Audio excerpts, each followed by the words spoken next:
There was a small wooden house at the very edge of a large forest. He wasn't tall, it wasn't bright, but it had warm windows and a soft roof over which the moonlight glided softly at night. A girl named Asya lived in this house. She was 6 years old, and she loved listening more than anything in the world. She listened to the rustle of the book's pages, how Mom quietly puts the cup on the table, how the wind touches the curtains, but most of all, Asya loved listening to silence. "Silence says something too," she once said. Mom smiled. Of course, she just speaks very softly. In the evening, when the sky turned deep and dark blue, Asya was lying in her bed. Her stuffed rabbit was lying next to her. The blanket was warm and the pillow was soft. But for some reason, sleep was in no hurry. My thoughts were light but cheerful. They were whispering among themselves. Asya turned on her side and looked out the window. The moon hung over the forest like a silver button. And suddenly it seemed to her that the house sighed. Very quiet. She listened. Again. A light, soft sound, as if the wooden walls were being gently pulled. "Are you awake too?" Asya whispered. And then something amazing happened.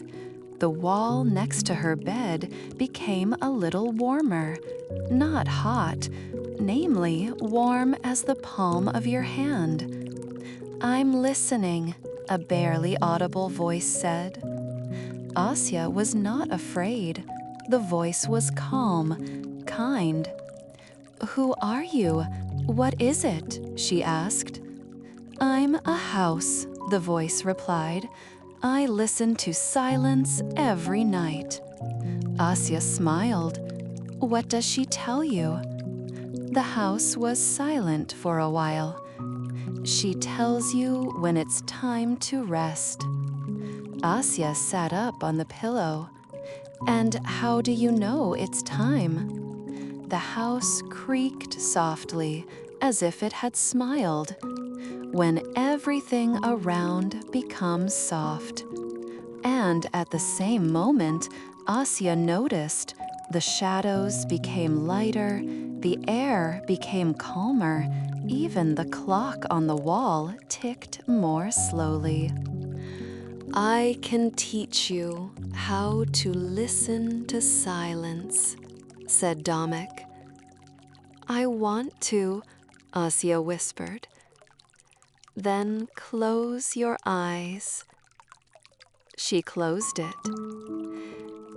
"Imagine that there is a small room inside you." Asya introduced it. It was bright and peaceful.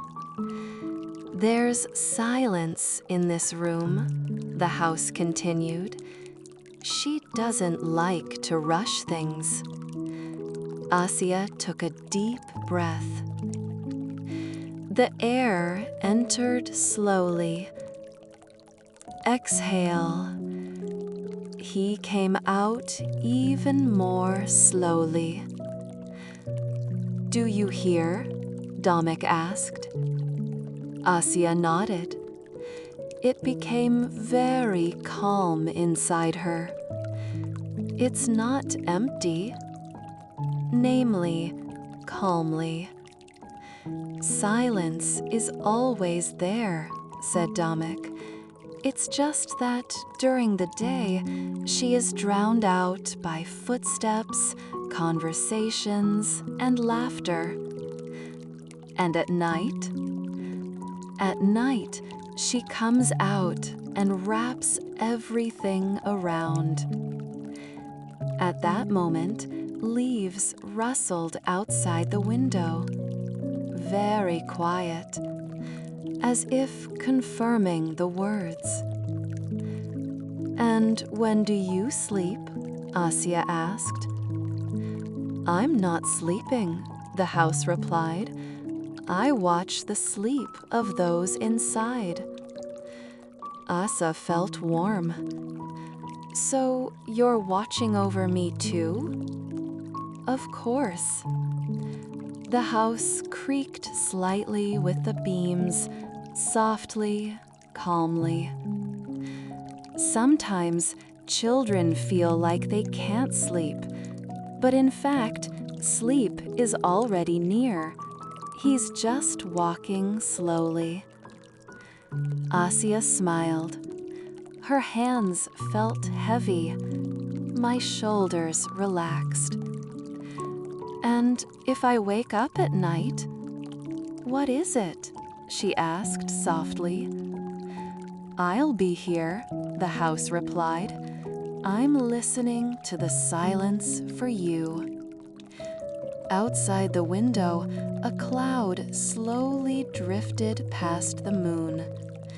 The light became softer.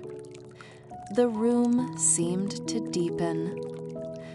"Try listening with me," suggested Domik. Asya listened. She heard a quiet wind, light breathing, my own heart. Knock, knock. Exactly. Calmly. "Here she is," the house whispered. Silence. It wasn't empty. It was full of soft light, full of peace. "She's like a blanket," Asya said in a sleepy voice. "Yes," the house agreed, "the warmest." The blanket really felt warmer. The pillow is softer. My thoughts slowed down. They stopped whispering. They stopped running. They just lay down next to each other. "Thank you," Asya whispered. "Listen to the silence," answered the house, "and it will lead you to dreams." Asya took another deep breath. Exhale. Her breathing became even, calm. The moon was slowly rising higher. The forest outside the window was resting. The house was quietly guarded. His walls no longer creaked. They just were. Reliable, warm ones. Calm. If someone had passed by the forest that night, they would have seen a small window with a soft light, and I would feel that someone was sleeping sweetly inside. And the house listens to the silence, and he keeps it carefully, because silence is not the absence of sound. It is the presence of peace. And if someday you can't sleep either, just imagine a small house. He's standing in the woods. The moon is shining softly on the roof. It's warm inside, and the walls are whispering. Everything is calm. It's all good. I'm watching your sleep. Take a breath. Exhale. Let the silence wrap you up, and she will gently lead you to the land of dreams, where everything is slow, heat, and it's safe. Good night.